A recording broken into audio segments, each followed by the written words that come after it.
Hello বন্ধুরা, good morning. আজকে দেখো পুকুরের টাটকা কাতলা মাছ নিয়ে এসেছে। মাছটা বেশ বড়, কিন্তু ওই যে কাতলা মাছের মাথাটাই সব থেকে বড়। মাছটাকে কেটে নিলাম।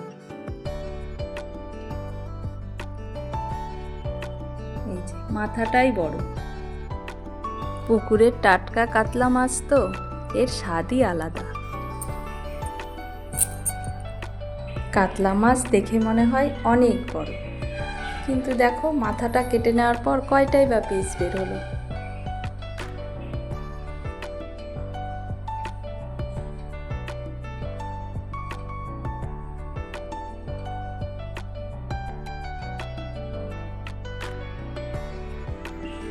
মাছ তো কাটা প্রায় হয়েই গেল। এবারে কি রেসিপি করব নেক্সট ভিডিওতে শেয়ার করব। রাধে রাধে।